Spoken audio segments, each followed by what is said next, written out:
starts right now. Good afternoon. It is a big weekend for Hamilton and Bradley counties. That's because Vice President Mike Pence is paying the area a visit. In a moment, details on why the vice president is here and where he'll go. First, though, even if you are not planning to try and see the vice president, it still might affect your weekend plans, as his motorcade will go from Chattanooga's airport to Pangle Hall on the Lee University campus. News Channel 9's Mariah Rock joins us now with details. Mariah. Yeah, that's right. The public officials are doing a lot to prepare for this event. And if you want to go, it's first come, first serve. Doors open at 9:15 a.m. Saturday morning, and the event starts at 11 a.m. Even though it's not first time for Chattanooga to see vice presidents or presidents fly in, it's still important to know what you should expect. Come Saturday morning, Vice President Mike Pence on Air Force 2 will land right here at Chattanooga's airport. From the moment that we found out, we received the news that he was coming, we actually felt very honored that our city would be chosen for the vice president. The vice president has been going across the country, speaking at panels hosted by the group America First Policies. When he withdrew the United States from the disastrous Paris Climate Accord. This YouTube video shows him at one of those events in Indianapolis.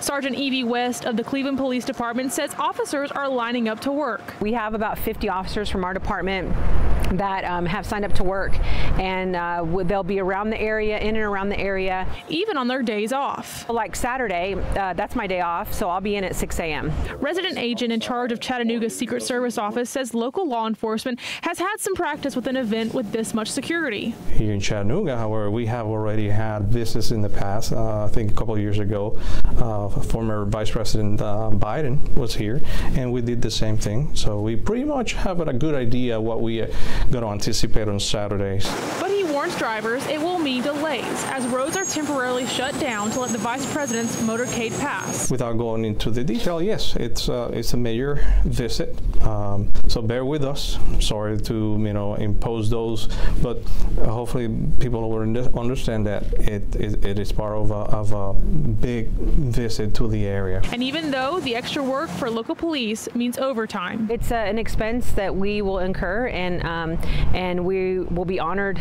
to do that because it's for our nation. He represents our nation and a leader in our nation. And now, after this public event, Vice President Pence will attend a private fundraising dinner for Tennessee U.S. Senate candidate Marsha Blackburn, who you'll hear from in a moment. That dinner is pricey. You could pay $1,000 for a reception with Vice President Pence, or a roundtable with him that will run $25,000 per couple. Right now, the location of that private fundraiser has not been revealed. Mariah, thank you. Several local members of Congress and others will appear on that panel at Lee University before the vice president addresses the crowd. That panel, talking about the economic value of recent tax cuts passed by Congress, includes Representatives Chuck Fleischman, Scott DesJarlais, and Diane Black. And Alan Jones, president and CEO of Check into Cash, will also be on that panel. Congresswoman Marsha Blackburn, who's running for Bob Corker's Senate seat, will also be on the panel. We interviewed her about the event earlier today. I am always pleased to have the Vice President come and support me and to support my efforts. The Vice President serves as President of the Senate, and we look forward to being a member of that body and working him to make certain that I do a great job representing the views and the values of Tennesseans. Again, Vice President Pence plans to address the crowd after the panel discussion. So who is sponsoring this event? It's a group called America First Policies.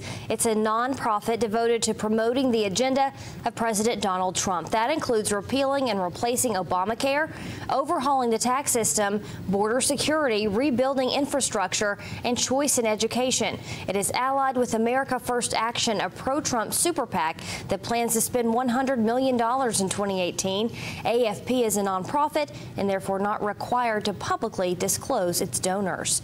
Meanwhile, as we first told you yesterday, some students of Lee University are planning a protest of the visit. The students say they disagree with the Trump administration's policies like immigration. One of the protest organizers told us they want it to be peaceful, but they hope Vice President Pence gets their message. As of today, a Facebook group says at least 60 people plan to protest. Some students have even created a petition asking the school to cancel the Pence event altogether.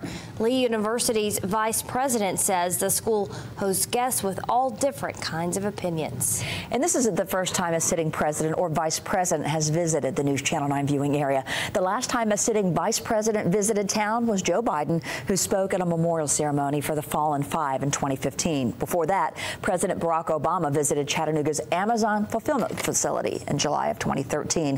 His motorcade went down Brainerd Road. Before that, President George W. Bush toured the Erlanger Hospital in Chattanooga. That was in February of 2007. And Vice President Dick Cheney made 2 visits to our area, one in 2002 for a campaign fundraiser, and again the next year to get a private tour of the Chickamauga battlefield. Well, all those past visits caused traffic disruptions just like this weekend's visit. Stay with News Channel 9 and NewsChannel9.com as our coverage of the Vice President's visit to our viewing area continues.